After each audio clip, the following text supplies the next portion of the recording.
Hello, my dear students. Based on our previous discussions, let us solve some problems first. That is given backside in our exercise, and we already solved up to 48 problems and see 49th problem on your screen. And that is lifetime of molecules in excited states are often measured by using pulse radiation source of duration nearly in the nanosecond range. If the radiation source has the duration of 2 nanoseconds, see already we are given 2 nanosecond, is it clear? Then find the number of photons emitted during the pulse source is 2.5 multiplied by 10 raised to 15. Then you are asked to calculate the energy. So first of all, convert this nanosecond into second. So 2 nanosecond is nothing but 2 multiplied by 10 raised to minus 9 second. And then after use this for formula, frequency is a new formula. Because आपको पता है कि frequency का जो unit है वो second inverse है, तो उसको डिवाइड कर दो तो सेकंड इनवर्स हो जाएगा. ऐसे करो 1 upon nu is equal to 1 upon radiation period RP, radiation period. Okay, यहाँ पे लिखा है फॉर्मूला रेडिएशन पीरियड. तो आपको फ्रीक्वेंसी जो मिलेगी वो सेकंड इनवर्स है, ये सेकंड नहीं है. 5 मल्टीप्लाइड बाई 10 रेज टू 8. ठीक है. अब जब आपको 5 raise to multiplied by 10 raise to 8 मिल गया है, तो अब आपको एनर्जी फाइंड करनी है. तो एनर्जी फ्रीक्वेंसी है आपके पास, तो energy is equal to NH nu. Nu is nothing but C by lambda, but यहाँ पे nu already you have. So number of photon already here, number of photon, H is the Planck constant, and nu is the frequency already calculated. See here, and the answer is, the number of photons answer is this much joule, 8.282 multiplied by 10 raised to minus 10 joule. See problem number 50, our exercise problem number 50. Read it carefully first. You are given the longest wavelength doublet absorption transition is observed at 589, and the second one is observed at 589.6. बहुत ही minor difference है. These two wavelengths are given. Okay. Then calculate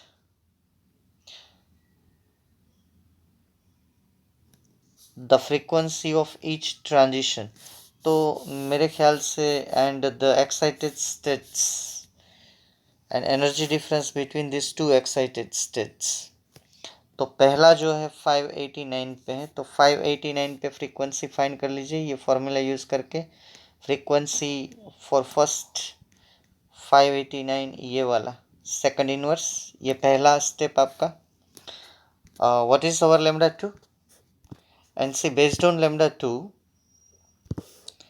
see here this lambda 2 is given this much nanometer, convert it into meter first. Similar here, lambda 1 also you have to convert it into meter and find out here frequency 2, and that one is the 5.0882 multiplied by 10 raised to 14 cycle per second, means frequency second inverse. Okay. So two frequencies you have to find. First frequency is 5.093 multiplied by 10 raised to 14. Second frequency by using wavelength lambda, convert nanometer to meter, and that one is the 5.0882. Okay. Now find out difference between these two frequencies, and the difference delta V find out, delta nu, sorry. Okay. And once delta nu is calculated, so by using this delta nu, you can find energy very easily. Delta E, formula ये नहीं है, formula थोड़ा miss print है, मैं यहाँ पे लिख के दे रहा हूँ आपको formula. Find out the energy difference delta E. है ना, इसको यूज कर लीजिए। Delta E is equal to H, E का मतलब होता है एच न्यू, पहले मैं समझा देता हूँ। ई का मतलब होता है एच न्यू, एच तो कांस्टेंट है, तो डेल्टा ई का मतलब क्या होता है? डेल्टा ई का मतलब एच इंटू डेल्टा न्यू। अब डेल्टा न्यू आपको फाइंड करना है। Delta nu means first nu one minus nu two. ये डिफरेंस यहाँ पे देखिए, you can easily visualise the difference. See here the difference is, ये रहा यहाँ पे डिफरेंस, पहले डिफरेंस निकाल लेना, ठीक है। ये डिफरेंस है एंड डिफरेंस इज दिस, उसको प्लैंक कांस्टेंट से मल्टीप्लाई कर दो।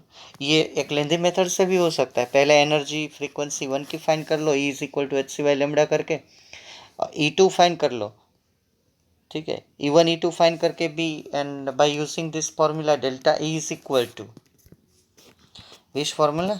Delta E is equal to, तो भी मिल सकता है E2 minus E1, E2 minus E1, इसका यूज कर लो। E2 फ्रीक्वेंसी 2 का फाइंड कर लो, E1 फ्रीक्वेंसी 1 का फाइंड कर लो। E1 is equal to H C by lambda 1, E2 is equal to H C by lambda 2, हो जाएगा ना। ऐसे भी हो सकता है, लेकिन ये लेंदी मेथड है। डायरेक्ट आप फ्रीक्वेंसी का डिफरेंस ले लोगे तो डायरेक्ट डेल्टा ई मिल जाएगा। दूसरी मेथड भी है, अगर आपको करना है तो यही आंसर आएगा, कर लीजिएगा। अब 51 नंबर का प्रॉब्लम देखते हैं, चेक कर लीजिएगा, आपके पास पूरा ये सॉल्यूशन है, ठीक है। अब हम आते हैं नेक्स्ट प्रॉब्लम के ऊपर, द वर्क फंक्शन। बहुत ही बढ़िया problem, interesting and easiest one problem is that work function is given of the caesium is 1.9 electronvolt. मैं आपको सिर्फ गाइड करता जाऊंगा, मैं पूरा सॉल्व करूंगा तो बहुत टाइम लगेगा, ठीक है।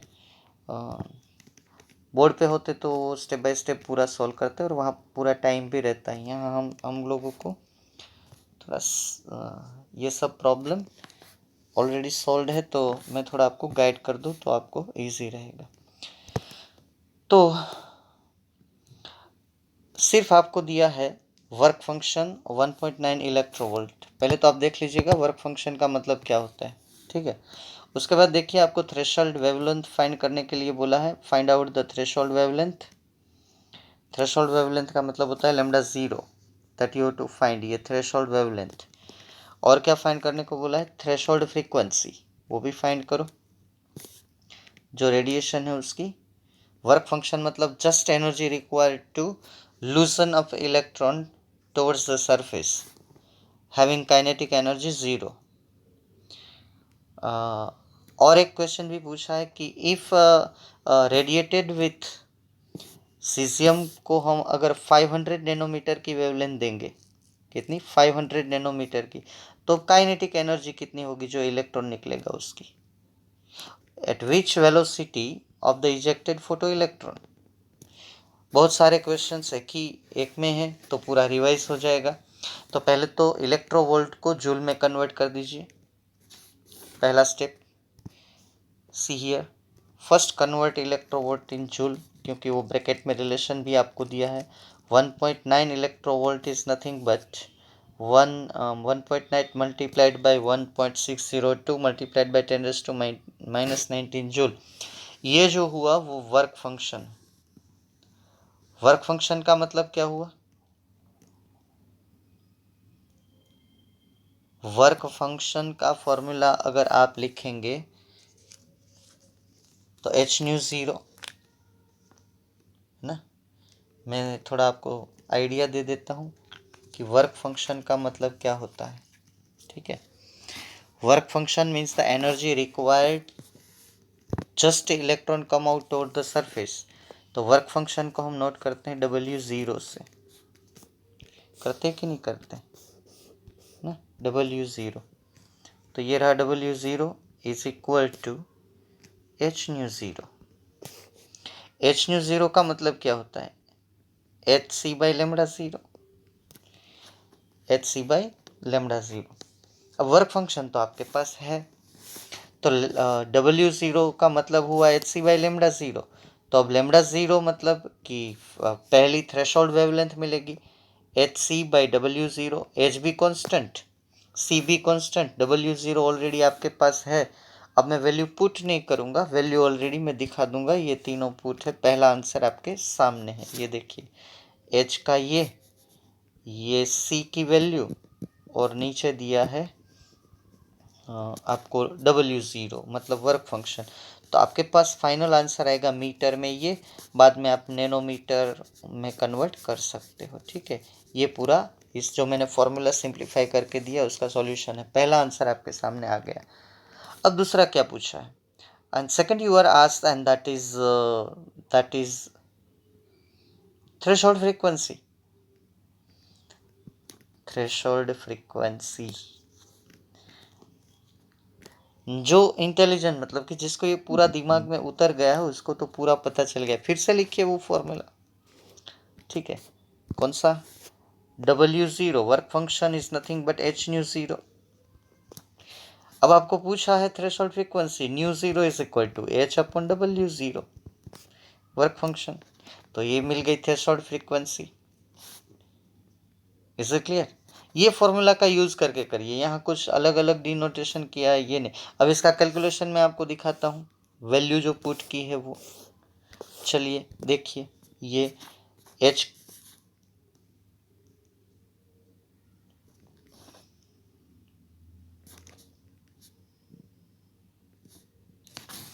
यहाँ पे सिंप्लीफिकेशन में हमने गलती कर दी है थोड़ी।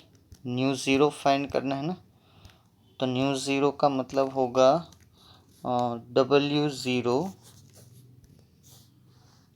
By h, W0 divided by h। ये ज़रा करेक्शन कर लेना, ठीक है, मैंने थोड़ी गलती कर दी। अब वर्क फंक्शन तो आपके पास है, ठीक है। अब वो वैल्यू कहाँ पे पुट की है वो मैं दिखा देता हूँ आपको। ये रहा पूरा सॉल्यूशन, ठीक है। तो ये रही थ्रेशोल्ड फ्रीक्वेंसी आपके सामने आंसर के साथ। ये दूसरा आंसर आपका आ गया। Then the third answer is, अगर हम लैम्बडा जो है वो 500 नैनोमीटर यूज करते हैं, लैम्बडा 500 नैनोमीटर यूज करते हैं, तो उसको पहले मीटर में कन्वर्ट कर दीजिए।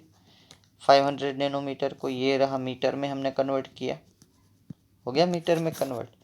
अब उसकी एनर्जी फाइंड कर लीजिए, उतना वेवलेंथ है तो उसकी एनर्जी कितनी होगी hc/λ का यूज करके, है ना। ये रही उसकी एनर्जी, एनर्जी आपको मिलेगी जूल में।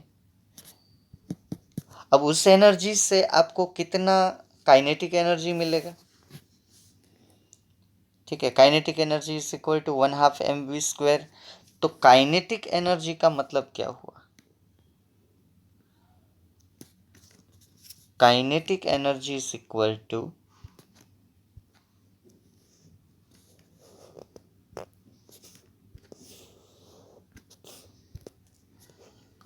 अब इसका यूज करना है, kinetic energy is equal to h/ν। ये रहा आपका h/ν hc/λ, ये आंसर माइनस h/ν0। h/ν0 का मतलब क्या हुआ, वर्क फंक्शन। वर्क फंक्शन तो है आपके पास, ठीक है। तो h/ν का आंसर hc/λ ये रहा, है ना, ये इसका आंसर। तो इसका और वर्क फंक्शन का, वर्क फंक्शन जो हमने जूल में कन्वर्ट किया है वो कहाँ पे, ये रहा, ये वर्क फंक्शन। वर्क फंक्शन का मतलब क्या हुआ, h/ν0। दोनों का डिफरेंस ले लो तो काइनेटिक एनर्जी मिल जाएगी। तो वो कैलकुलेशन भी मैं आपको दिखा देता हूँ, ये रही कैलकुलेशन। बहुत ही लंबा क्वेश्चन है, इसके बाद शायद हम लोग एक भी सोल्व नहीं करेंगे, ठीक है। देखिए ये, अब फॉर्मूला में यहाँ पे जो लिखा है E-E0, इसका मतलब यही होता है कि h/ν माइनस h/ν0। ये क्या है, E एनर्जी, और ये क्या है, थ्रेशोल्ड एनर्जी E0। तो यहाँ पे कंफ्यूज मत होइएगा, E माइनस ई zero, energy minus threshold energy, दोनों का मीनिंग सेम ही हुआ ना, H nu minus h new zero और E माइनस ई ज़ीरो। ठीक है, अब आपको पूछा है कि काइनेटिक एनर्जी आपके पास आ गई, अब वेलोसिटी आपको फाइंड करनी है, तो काइनेटिक एनर्जी का फॉर्मूला यूज कीजिए। ठीक है, काइनेटिक एनर्जी का फॉर्मूला ये रहा, kinetic energy is equal to 1/2 mv²। Kinetic energy आपके पास है, आपको वेलोसिटी पूछी है, तो वेलोसिटी मतलब ये इसका सिंप्लीफिकेशन है, रूट ऑफ के ई मल्टीप्लाइड बाई 2/m, वैल्यू रख दीजिए, कैलकुलेटर का यूज करके फाइंड कर लीजिए, आपको वेलोसिटी मिलेगी final, that one is 4.54 multiplied by 10⁵ metre पर सेकंड। चेक कर लीजिएगा, ये इसका पूरा सॉल्यूशन है। बहुत ही लंबा प्रॉब्लम है, हालांकि एग्जाम में 5 मार्क्स में पूछा जाता है। ये लास्ट सॉल्यूशन, आपको वेलोसिटी फाइंड करनी है, जो इलेक्ट्रॉन होता है निकलता है वो। ठीक है, ये देखिए सीक्वेंस बाय सीक्वेंस, ए का सॉल्यूशन, बी का सॉल्यूशन, इसके बाद आपको लेमड़ा फाइंड करना है, लेमड़ा जो है सॉरी लेमड़ा नैनोमीटर का मीटर में कन्वर्ट करना है, उसके बाद उसकी एनर्जी फाइंड करनी है, बाद में काइनेटिक एनर्जी फाइंड करनी है, काइनेटिक एनर्जी के बाद आपको वो इलेक्ट्रॉन की कितनी वेलोसिटी होगी वो वेलोसिटी मीटर पर सेकंड निकालनी है। ठीक है, जूल इंटू सेकंड का मतलब होता है, फिर से एक बार मैं आपको लिख दूं तो जूल इंटू सेकंड का मतलब आप नोट करिएगा, आपके पास किया हुआ ही है, kilogram metre square second raise to -2 into second, तो सिंप्लीफिकेशन होगा kilogram metre square second inverse पर सेकंड। ओके, तो आप ये यूनिट मीटर पर सेकंड सेट कर पाओगे। यहाँ लिखा ही है, जूल का मतलब क्या होता है, ये जूल इंटू सेकंड का मतलब kilogram metre square second second raise to -2। ठीक है, जूल इंटू सेकंड का मतलब ये होता है, जूल का मतलब ये होता है, सेकंड अगर नहीं है तो निकाल देना। ठीक, अपने अपने आप थोड़ा जो आपको चाहिए वो ले लेना। सिर्फ जूल का मतलब ये होता है, सिर्फ जूल का मतलब होता है किलोग्राम मीटर स्क्वायर और second raise to -2, kilogram metre square पर सेकंड स्क्वायर। फिजिक्स में आप यूनिट कन्वर्जन में MLT में जब कन्वर्ट करते हो ये, तो ये सब आता है, किलोग्राम मीटर स्क्वायर सेकंड पर सेकंड स्क्वायर। ओके, तो बहुत ही लंबा प्रॉब्लम है, धीरे धीरे करिएगा। ठीक है, हमारे ही सब फॉर्मूले यूज़ करके करिएगा, ये सॉल्यूशन की आपको ज़रूरत नहीं पड़नी चाहिए। आप 3-4 बार प्रॉब्लम पहले पढ़िए, देखिए क्या ये प्रॉब्लम आपको पूछना चाहता है, उसके हिसाब से मैंने सब फॉर्मूले यहाँ नोट कर दिए हैं, उसका यूज़ करके फाइनली आप फाइंड कर लीजिए। काइनेटिक एनर्जी का फॉर्मूला है, तो वेलोसिटी आप निकाल सकते हो v को लेफ्ट साइड लेके। ओके, अब हम 52 नंबर का प्रॉब्लम नहीं सॉल्व करेंगे क्योंकि वो बहुत लंबा है, वो नेक्स्ट लेक्चर में उसको लेके जाएंगे। अब इस कंसेप्ट में last problem and that is 53 number. ठीक है, आप टेक्स्ट बुक में देखिए पीछे 53 नंबर में, तो चलिए उसको सॉल्व करते हैं। आप टेक्स्ट बुक खुली रखिएगा, मैं यहाँ से पढ़ रहा हूँ।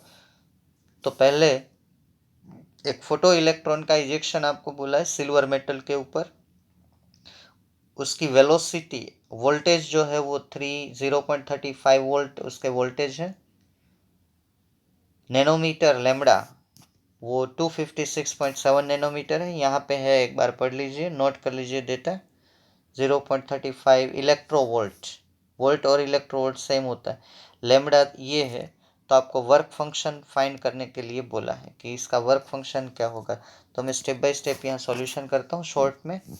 पहले फाइंड कर लीजिए energy, energy is equal to hc by lambda is equal to 6.626 multiplied by 10⁻⁻34 joule into second, multiplied by c का मतलब होगा 3 मल्टीप्लाइड बाई 10⁸ मीटर पर सेकंड, डिवाइडेड बाई लेमड़ा जो है उसको मीटर में कन्वर्ट कर दीजिए, 256 0.7 मल्टीप्लाइड बाई 10⁻⁹ मीटर।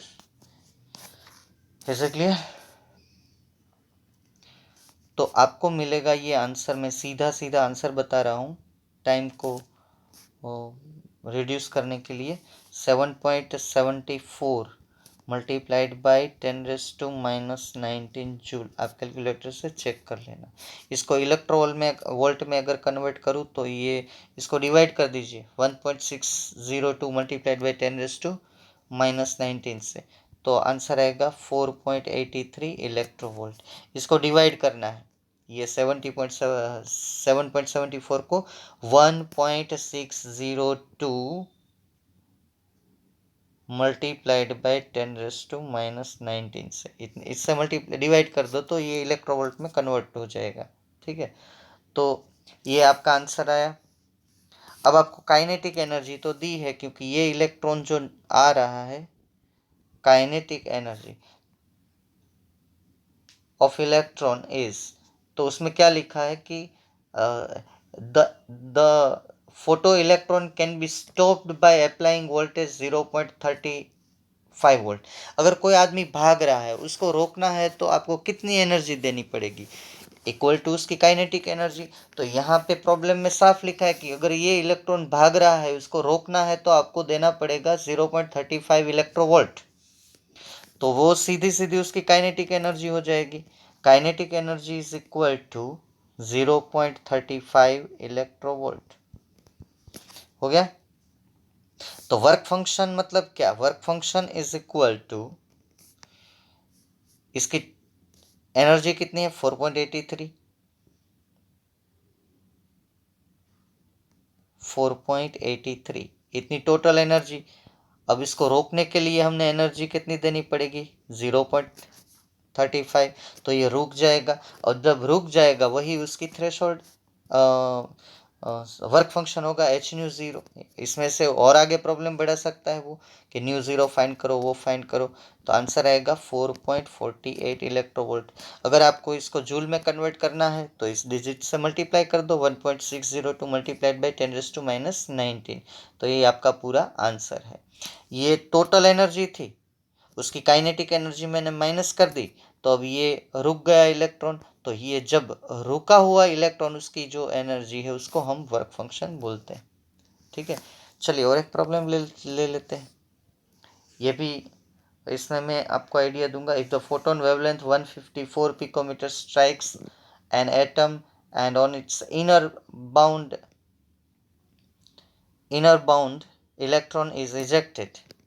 ठीक है, तो आपको पूछा क्या है?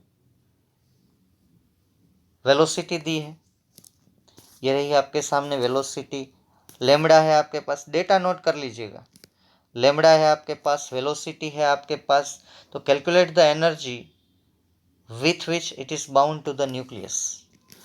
आपको इसकी आयोनाइजेशन एनर्जी फाइंड करनी है। आयोनाइजेशन एनर्जी वही थ्रेशोल्ड एनर्जी। ठीक है, जैसे मैं बोलता हूँ कि सोडियम के अंदर से मुझे एक इलेक्ट्रॉन निकालना है और उसको सोडियम प्लस में कन्वर्ट करना है, तो वो इलेक्ट्रॉन जस्ट आप निकाल लो, उसको दौड़ाना नहीं है। तो that one is it's threshold energy. ठीक है, सिर्फ आपको सरफेस के ऊपर लाना है। तो पहले आपको क्या दिया है इसमें, वो जरा आप देख लो।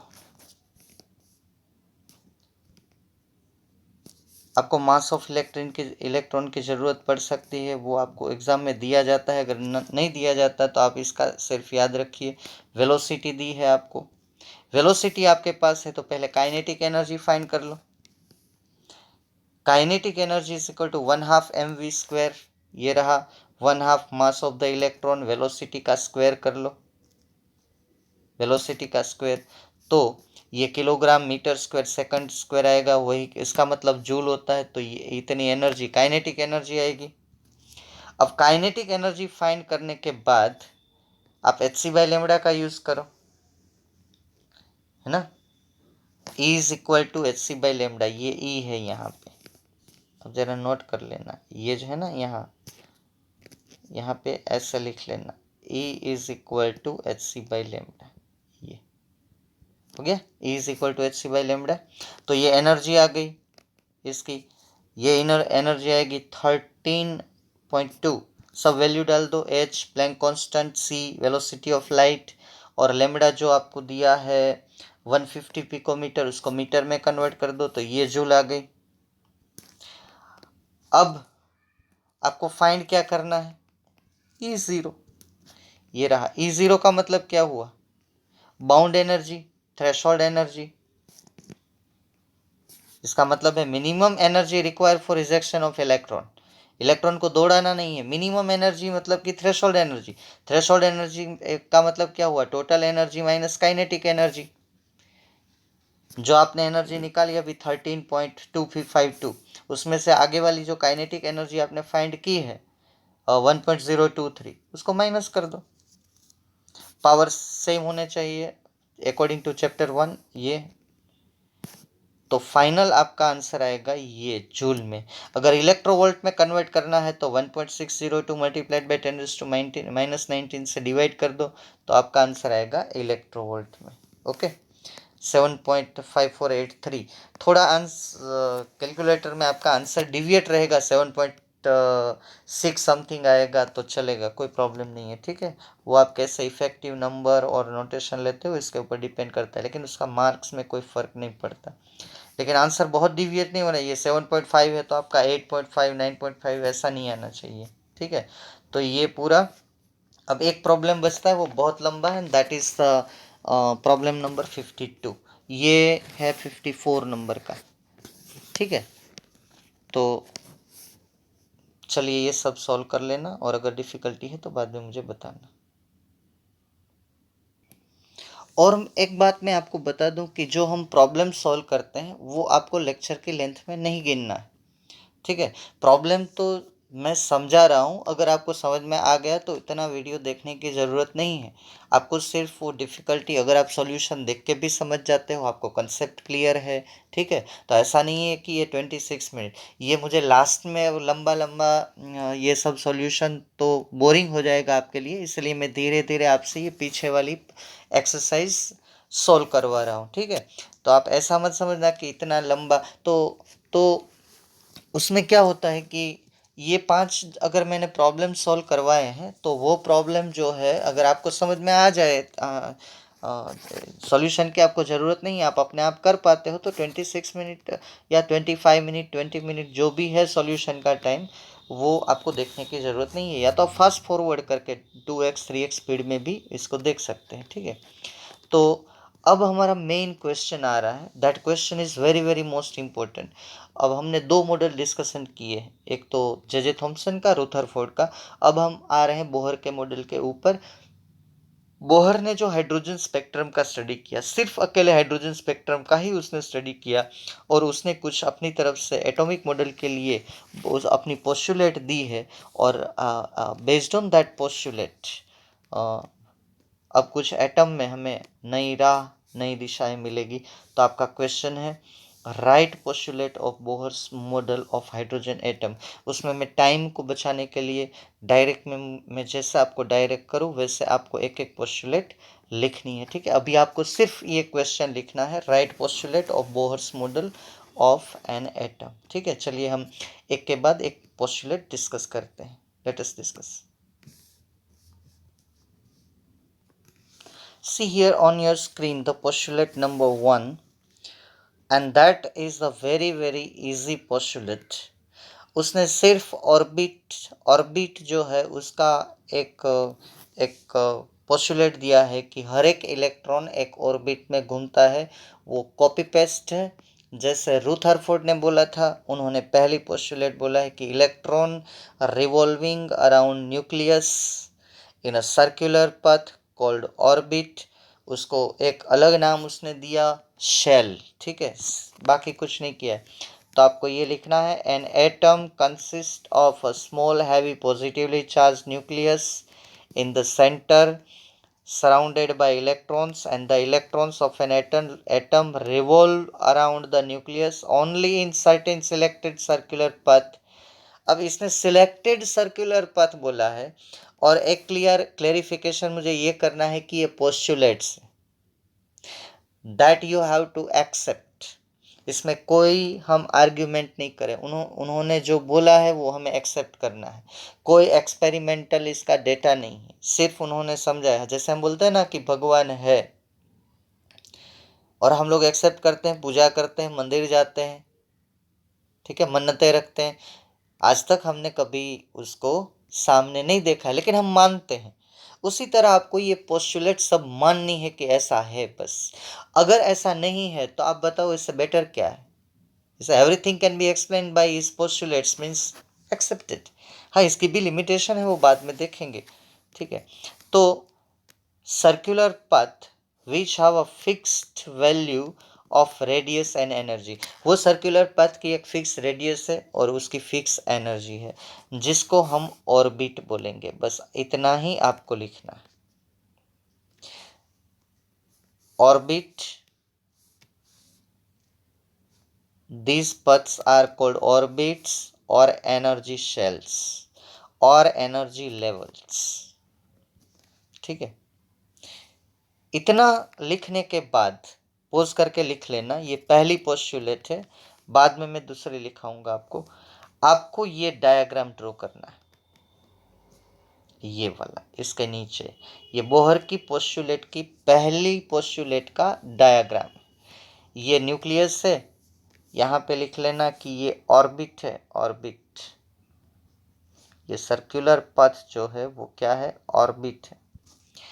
अगर हम उसको 1 2 3 4 नाम देते हैं तो हम इसको बोलेंगे ऑर्बिट, ठीक है। दो नाम है इसके। जब भी आप 1 2 3 4 ऐसा नाम देंगे तो नाम हम देंगे ऑर्बिट, ठीक है। अगर हम KLMN ऐसा कुछ बोलेंगे, क्या KLMN ऐसा, तो हम इसको नाम देंगे शेल। इतना ही डिफरेंस है। शेल और ऑर्बिट दोनों एक ही है। Circular path is nothing but shell, circular path is nothing. तो आप नोट करके लिख लेना। अगर हम नंबर देते हैं ऑर्बिट को 1 2 3 4 then it is called orbit. अगर हम अल्फाबेट में लिखते हैं KLMNO, ठीक है, तो हम उसको शेल बोलेंगे। Is it clear? ये पहली पोस्टुलेट यहाँ पे हम क्लियर कर रहे हैं। चलिए हम चलते हैं दूसरी पोस्टुलेट की। अब देखिए आपके सामने दूसरा पोस्टुलेट है, उसमें सिर्फ उन्होंने एक सिंपल लैंग्वेज में आपको समझा दिया है कि इलेक्ट्रॉन उसी सर्कुलर पाथ में घूमता है जहाँ पे वो सेफ महसूस करता है, और उसी को हम कहते हैं स्टेशनरी ऑर्बिट। दूसरा कॉन्सेप्ट है उसका स्टेशनरी स्टेट का। वेरी सिंपल उसका पोस्टुलेट है, सेकंड नंबर का लिख लीजिए कि the energy of an electron in orbit does not change with time. दूसरा मीनिंग ये होता है कि जब तक वो उसमें रहेगा वो सेफ रहेगा। क्योंकि उसने पहले क्या देखा कि रुथरफोर्ड ने बोला कि इलेक्ट्रॉन अगर ट्रैप हो जाता है तो ये वो समझा नहीं पाए, तो उन्होंने क्या बोला कि ट्रैप तो नहीं ही हो रहा है, तो मेरा मतलब है कि वो उसी जगह पे है जहाँ पे वो सेफ महसूस करता है, ठीक है। as long as electron remains in a particular orbit and it does not lose and gain energy, ठीक है।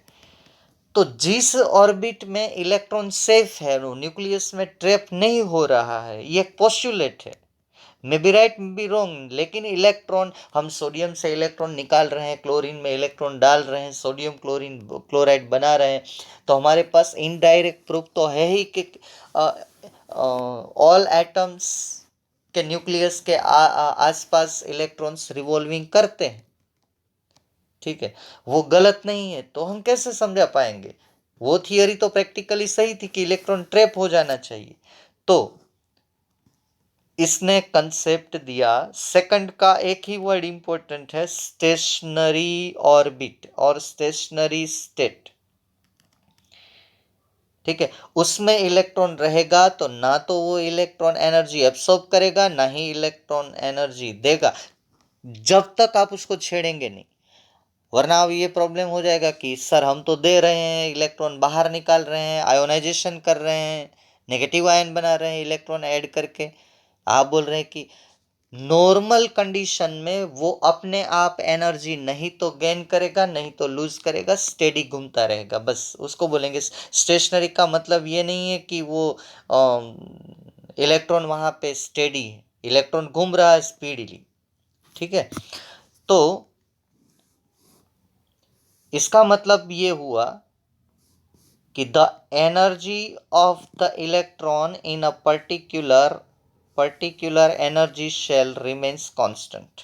जिस शेल में रहेगा वही शेल की एनर्जी उस इलेक्ट्रॉन में रहेगी, और वो लाइफ टाइम जब तक उसको हम छेड़ेंगे नहीं कांस्टेंट रहेगी, ठीक है। बस ये दूसरी पोस्टुलेट है कि वो सेफ जगह पे घूमता है और लाइफ टाइम घूमता रहेगा, और उस ऑर्बिट को, उसकी उस ऑर्बिट को हम स्टेशनरी ऑर्बिट कहेंगे। वहां ना तो इलेक्ट्रॉन एनर्जी अपने आप गेन करेगा अपने आप लूज करेगा, ठीक है। जब तक हम बाहर से कोई फोटोन एनर्जी नहीं देते, उसको कोई हम छेड़छाड़ नहीं करते, ठीक है। जब भी इलेक्ट्रॉन को बाहर निकालना होता है तो हम फोटोन्स देते हैं, ठीक है। बाकी नॉर्मल कंडीशन में इलेक्ट्रॉन लाइफ टाइम घूमता रहेगा, ट्रैप नहीं होगा। अब वो रुथरफोर्ड वाला प्रॉब्लम इसने सोल्व कर दिया सिर्फ ये स्टेटमेंट देके। ओके, तो ये लिख लीजिए दूसरी पोस्टुलेट, जो अंडरलाइन किया है उतना ही आपको लिखना है, ठीक है।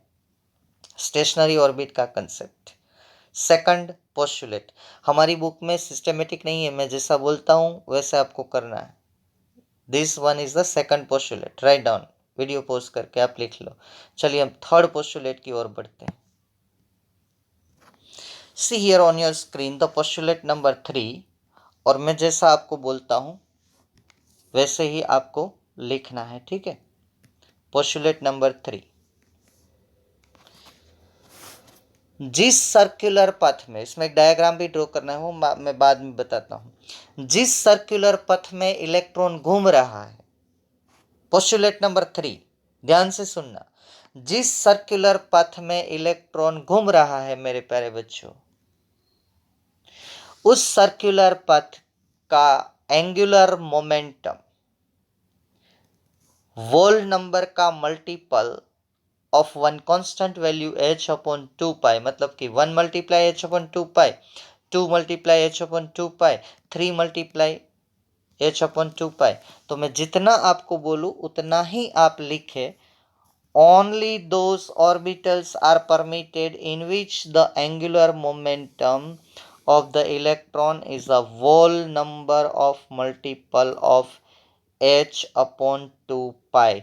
अब बोलेंगे कि h क्या है, वो तो हम कब से यूज कर रहे हैं, प्लैंक्स कांस्टेंट है 6.626 multiplied by 10⁻34 joule into second. इतना ही लिखना है। डायग्राम आएगा इसके नीचे, वो मैं बाद में आपको बताऊंगा क्या ड्रॉ करना है। मुझे समझाना है आपको एंगुलर मोमेंटम क्या होता है, ठीक है। पहले पोस्टुलेट लिख लीजिए। Only those orbitals are permitted, कौन सी ऑर्बिटल स्टेशनरी होगी, जिस ऑर्बिटल में इलेक्ट्रॉन का angular moment whole number of multiple of h upon 2 pi होगा, वही ऑर्बिट स्टेशनरी ऑर्बिट होगी। वहीं इलेक्ट्रॉन घूमेगा, बीच में कहीं नहीं रहेगा। जो आपने राउंड किए ना 1 2 3 4, 1 और 2 के बीच की जगह है, उसमें भी काफी सर्कुलर पथ आप ड्रॉ कर सकते हैं हाइपोथेटिकल, लेकिन वहां पे इलेक्ट्रॉन नहीं रहेगा। तो कहाँ पे इलेक्ट्रॉन रहेगा, तो एंगुलर मोमेंटम h1, बहुत ही इंपॉर्टेंट। इसका इसका हम बहुत यूज करने वाले हैं न्यूमेरिकल में, ठीक है, और कॉम्पिटिटिव में भी आपको बहुत काम लगने वाला है। इतना लिख लिया। चलिए अब हम उसका एक डायग्राम ड्रॉ करके निकालते हैं फॉर्मूला, और थोड़ा कुछ देखते हैं, ठीक है। And below the third postulate you have to draw this diagram my friends. यहाँ पे ये जो है m, ये इलेक्ट्रॉन का मास है, यहाँ पे इलेक्ट्रॉन घूम रहा है, ऐसा आप एज्यूम कर लो। और इसकी वेलोसिटी जो है वो v है। ये न्यूक्लियस का मास है, उसकी कोई ज़रूरत नहीं है, और इलेक्ट्रॉन और न्यूक्लियस के बीच में डिस्टेंस r है। Is it clear?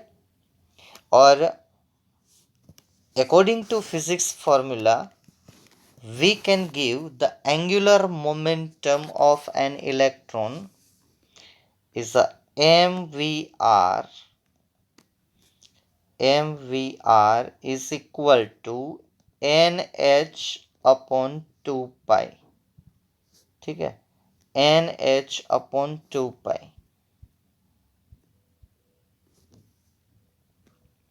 N H upon 2 pi. और आप ऐसे भी लिख सकते हो N multiply by H upon 2 pi. Is it clear? ये पूरा डायग्राम ड्रॉ कर लो। डायग्राम ड्रॉ करने के बाद डायग्राम पहले मैं एक बार आपको क्लियर दिखा देता हूं, फॉर्मूला बाद में लिखूंगा। चलो, ये है डायग्राम। ये एंगुलर मोमेंटम, जैसे इलेक्ट्रॉन घूमता है ना, आप एक डोरी लेके पत्थर घुमाते हो, ठीक है, तो वो राउंड में पत्थर घूमता रहता है। कब तक घूमेगा? जब तक आपके हाथ में वो डोरी रहेगी, तब तक। तो ये मोमेंटम जो आता है स्टोन में, उसको एंगुलर मोमेंटम बोलते हैं। तो ये एम लिखा है, वो मास ऑफ इलेक्ट्रॉन है। यहाँ पे इलेक्ट्रॉन है, ये इसकी वेलोसिटी है, ये रेडियस है, ठीक है। डायग्राम ड्रॉ करो, ये मास ऑफ न्यूक्लियस।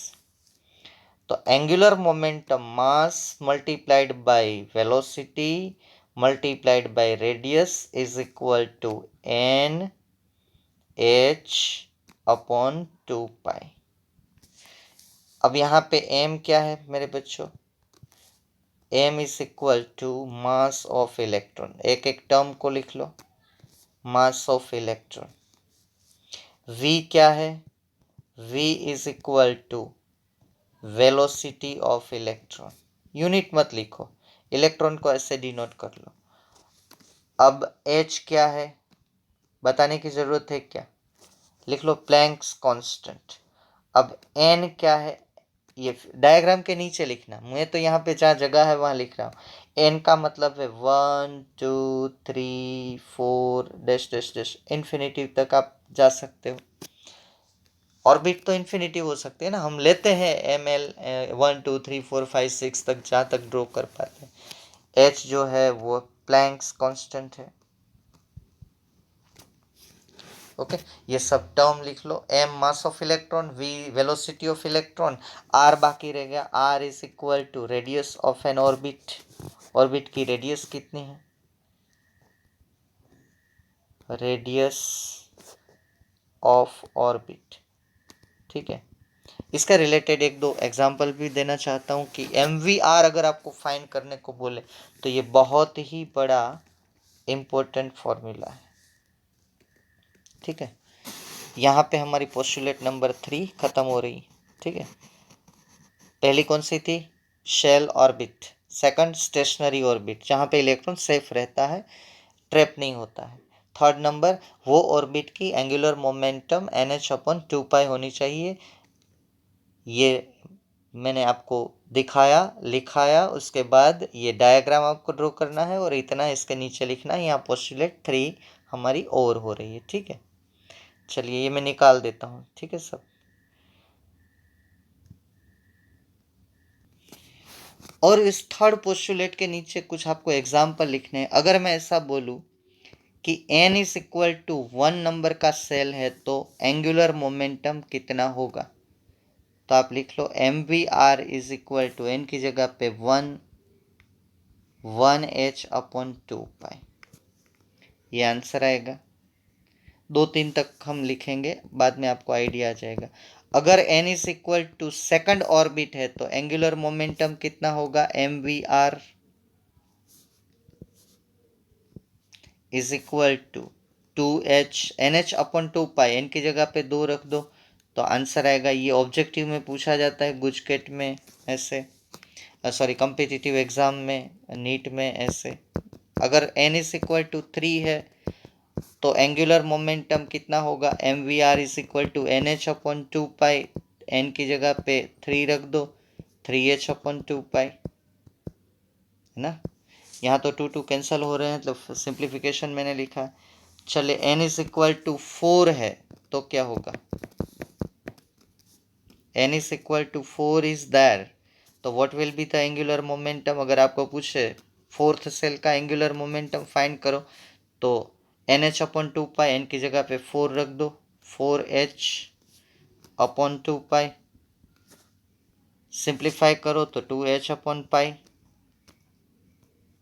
ठीक है। अब चलिए आपको एक मैं प्रैक्टिस के लिए दे रहा हूँ। अगर n इज इक्वल टू 5 है तो एंगुलर मोमेंटम क्या होगा? आप अपने आप लिखिए। 5/2। 5/2 का मतलब होता है 2.5 h/पाई। 5/2 का मतलब क्या होता है ना। यहाँ पे जैसे यहाँ पे एक बार पूछा था ना एग्जाम में, तो आंसर ही ऐसा लिखा था, तो बच्चे कंफ्यूज हो गए। 1.5 h/2 पाई। तो 3/2 और 1.5 में क्या फ़र्क है। तो इसके नीचे ये एग्जाम्पल मैंने न्यूमेरिकल भी करवा दिए थोड़े बहुत, ठीक है, कि आप एंगुलर मोमेंटम कैसे फाइंड कर सकते हो। Is it clear? ओके, अब हम चलते हैं पोस्टुलेट नंबर 4 की तरफ। अब देखिए हमारा पोस्टुलेट नंबर 4, मैंने बोला था कि इलेक्ट्रॉन जब तक स्टेशनरी ऑर्बिट में रहेगा वो अपने आप कुछ नहीं करेगा, लाइफ टाइम घूमता ही रहेगा। एंगुलर मोमेंटम के बारे में बता दिया मैंने। अब चलिए, अगर ऐसा हुआ कि हमने बाहर से कुछ एनर्जी उसको दी और उसने ली, तो एनर्जी एब्सॉर्ब करके इलेक्ट्रॉन एक स्टेशनरी ऑर्बिट से दूसरे स्टेशनरी ऑर्बिट में जाएगा। अपनी जो खुद की स्टेशनरी ऑर्बिट है उसको हम उसका ग्राउंड स्टेट बोलेंगे। अगर 1 में है, 2 में है, 3 में है, 4 में है, कहीं पे भी इलेक्ट्रॉन प्रेजेंट है। और एक बात मैं बता दूं, बोहर ने सिर्फ हाइड्रोजन का ही एटम समझाया है, तो उसमें तो एक ही इलेक्ट्रॉन है।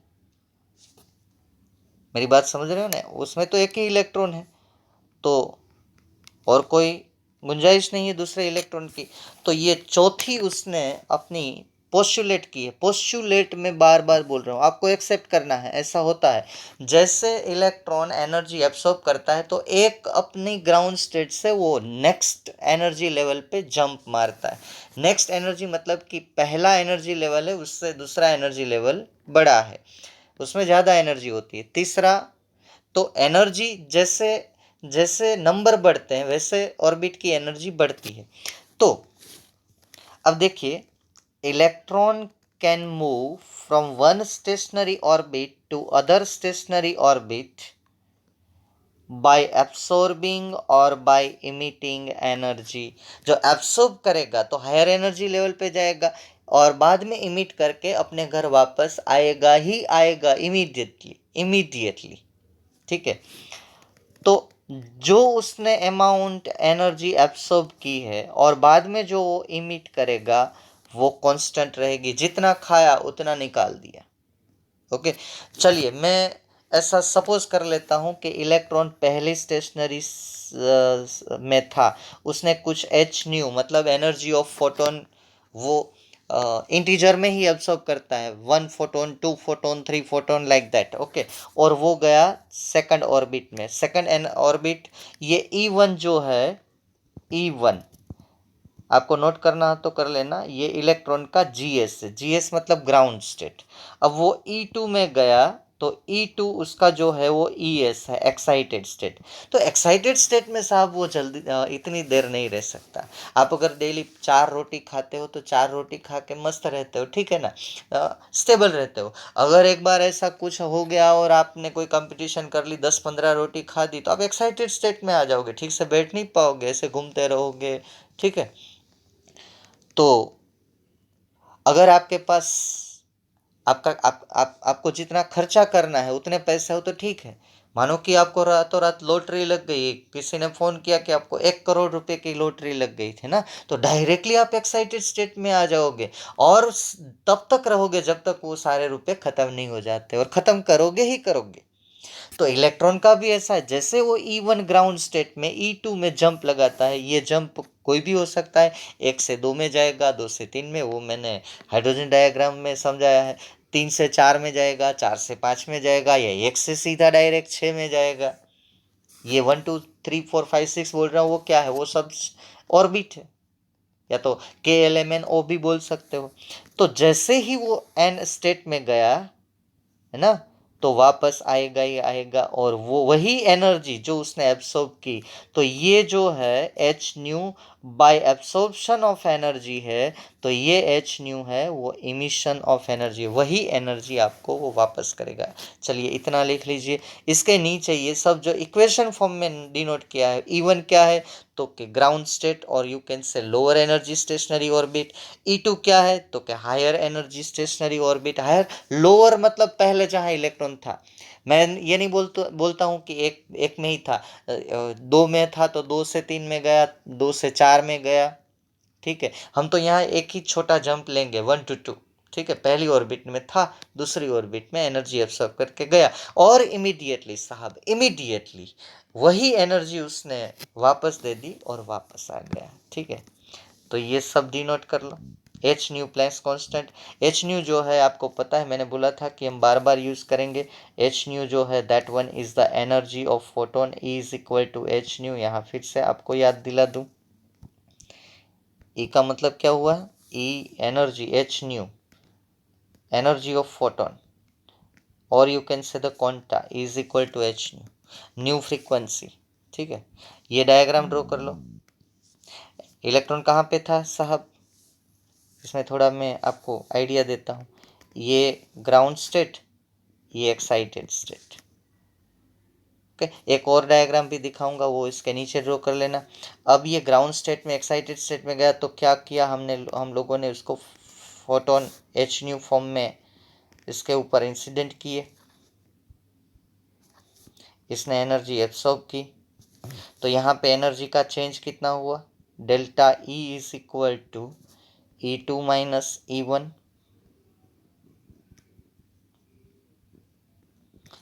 और इज इक्वल टू हम बोलेंगे प्लस एच न्यू। क्यों plus h nu, energy absorb है।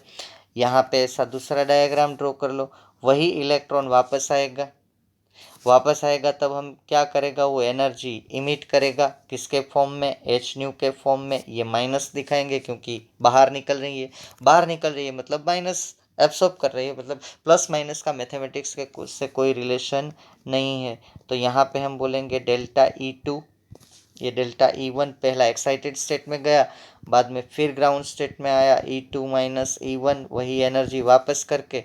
ठीक है, और दोनों केस में delta E1 is equal to delta E2। ये एच न्यू एनर्जी जो एब्सॉर्ब की है, और यहाँ पे जो h nu minus h nu energy release की है, वो दोनों की वैल्यू सेम होगी। ठीक है, अब एक लास्ट डायग्राम, ये इतना आप लिख लो, ये उसकी 4th नंबर की पोस्टुलेट है।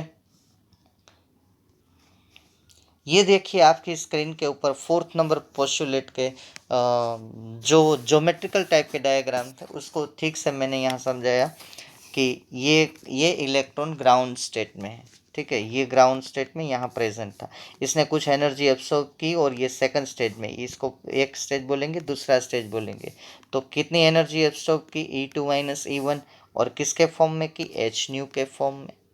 और इमीडिएटली वो अपने घर वापस आ गया, और तब एनर्जी उसने रिलीज की, कितनी एनर्जी रिलीज की, फिर से E2 माइनस E1, और दोनों की वैल्यू सेम रहेगी। उसकी वैल्यू क्या होगी, delta E is equal to H nu. कितनी रहेगी, change in energy, absorb energy में चेंज। ये जो है ये ग्राउंड स्टेट है इलेक्ट्रॉन का, ये दूसरा जो है वो एक्साइटेड स्टेट है।